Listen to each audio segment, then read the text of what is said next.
Presidente, eu quero deixar claro a minha perplexidade com o que se discute no Congresso Nacional hoje. Peço aos meus companheiros senadores que não se sensibilizem com o que eu vou dizer, é simplesmente o exercício claro de uma opinião. Em primeiro lugar, quero concordar com o senador Diniz, que deixou extremamente claro que nós estamos tratando de problemas menores, que podem muito mais atrapalhar um processo eleitoral e dar condição aos juízes de exercerem a sua arbitrariedade de uma forma constante e desmesurada do que resolver o problema. O problema da liberdade eleitoral está no cerceamento da ação do poder econômico, está no fim do financiamento privado, ainda mais oculto. A minha perplexidade, para o horror do meu amigo Jucá, se suporta, por exemplo, em defendermos a ocultação do doador no processo de transcurso da eleição e, ao mesmo tempo, defendemos o voto aberto no plenário do Senado, depois de levarmos algumas pauladas da Rede Globo e da mídia. Então, nós somos a favor do doador secreto e do voto aberto. E nós sabemos da ilusão que tem significado essa história do voto aberto. Não traz transparência alguma. O voto secreto surge com o ostracismo na velha Grécia. É incorporado às votações do parlamento na Austrália para defender o parlamentar da pressão econômica, da pressão do governo e hoje desse constrangimento da mídia.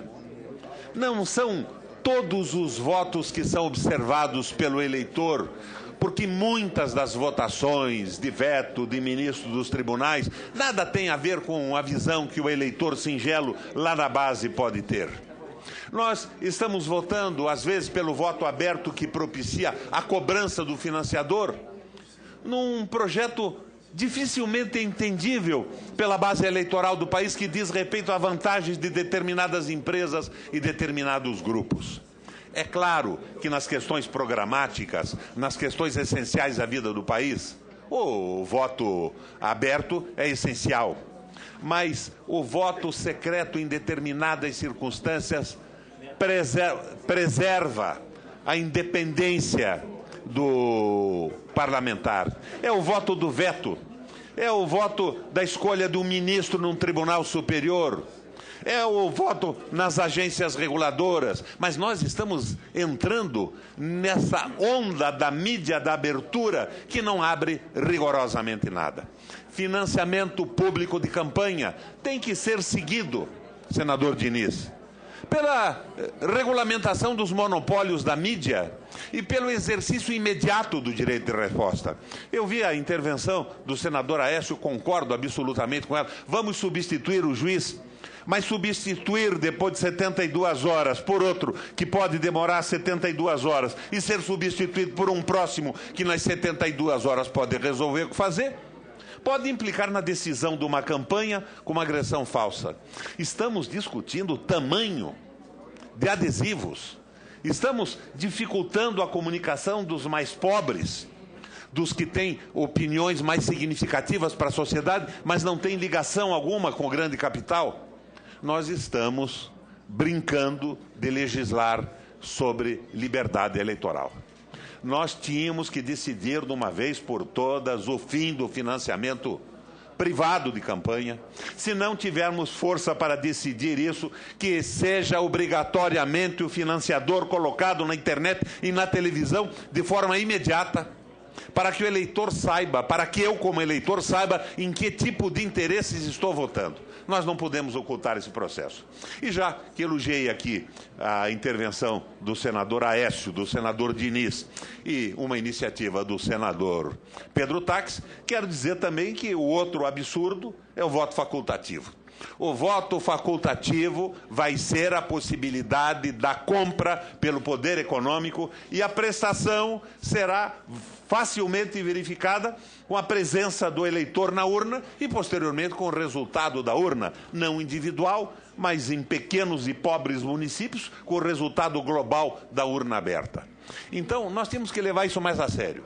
E levar a sério a estabelecer absoluta liberdade. Por quê que a Câmara votou ontem o voto aberto por unanimidade e eu não consigo colocar no plenário o meu projeto de direito de resposta, proposto por mim e aperfeiçoado pelo senador Pedro Táxi?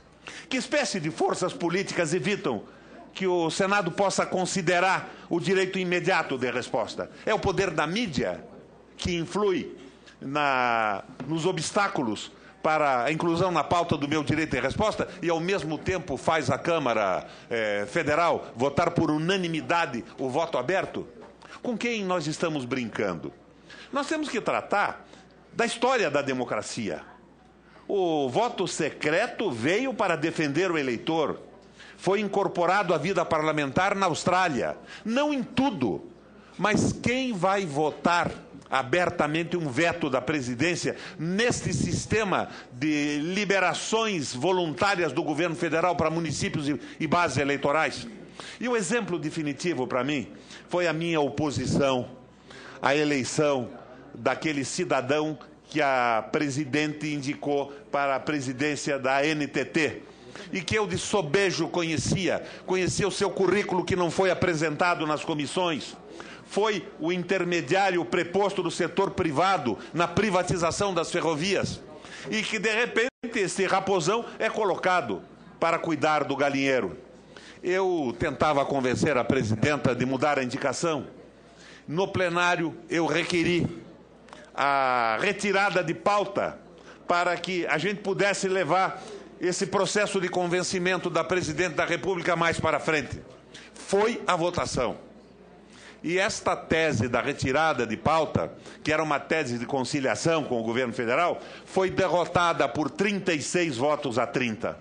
Daí veio a votação da NTT, mas a votação da NTT era secreta e o resultado se inverteu.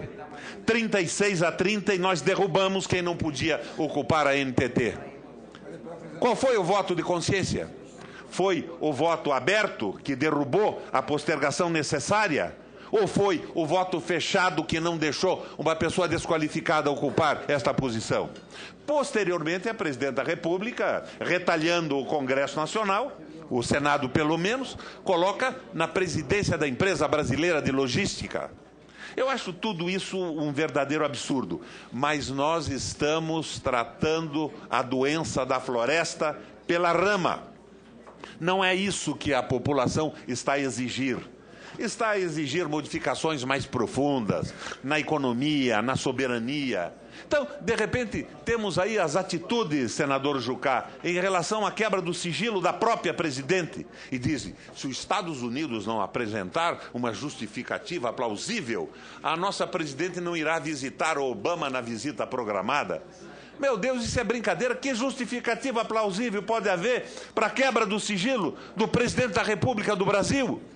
Mas nós estamos fazendo o leilão Libra, da província petrolífera de Libra, com 16 bilhões de barris conhecidos, quando a reserva conhecida até então do Brasil é de apenas 15 bilhões. E a presidenta vai aos Estados Unidos assinar um pacto com os Estados Unidos de fornecimento de petróleo para as necessidades do Ocidente. Minha gente, seria um bom momento para começarmos a levar a sério a grita popular, a grita das ruas, que é uma grita sem muito objeto. Cada um foi à rua levando a sua própria angústia, o desespero com a sua vida, a dificuldade com a educação, com a saúde. Mas caberia à estrutura política do Brasil formular uma proposta razoável, decente e definitiva de mudança. E nós estamos brincando com uma floricultura. Nós estamos pincelando pequenas e inúteis mudanças no processo eleitoral. Não é por aí, presidente. Talvez uma outra mudança genérica possível fosse a obrigatoriedade das consultas prévias, dos plebiscitos dentro dos partidos para a escolha de candidatos. Nós estaríamos quebrando a hegemonia das burocracias partidárias nesse momento. Mas não. Nós estamos discutindo os centímetros o adesivo vazado ou não. Isso devia ser de forma absolutamente liberada. Nós estamos impedindo que os pequenos se manifestem e colocando dificuldades para um juiz eleitoral irascível ou mais ou menos fora do seu juízo perfeito, faça o que já se descreveu nesta sessão hoje. Eu fui penalizado como candidato ao governo muitos anos atrás, porque o meu partido colocou uma cena externa no ar, senador Paulo Rage. E o juiz não pode colocar. O partido recebeu um ofício e imediatamente comunicou à geradora de televisão que não pusesse no ar aquela propaganda. A geradora disse que num fim de semana ela não tinha condição de fazer isso, que já estava programada, ela não tinha operadores. E pôs no ar em contrariedade à decisão judicial e à decisão do partido. Agora, 10 ou 12 anos depois, o PMDB do Paraná está condenado a pagar uma multa que, com juros e correção monetária, chega a 344 milhões de reais. Por que não a cena externa? Eu acho que cena externa, senador Pedro, não é os artifícios técnicos numa propaganda eleitoral. Por que não se pode filmar um hospital que foi construído ou um hospital que está destruído na crítica a um governo? Então, nós não estamos indo à essência do problema. Me perdoem a franqueza. Não se ofendam com o que eu estou dizendo, porque estou dizendo o que penso. E como o Cunha Lima, produto de uma militância de mais de 30 anos e de incontáveis eleições. Nós estamos brincando e fraudando a opinião pública com esta reforminha rigorosa e absolutamente insignificante. Com a palavra...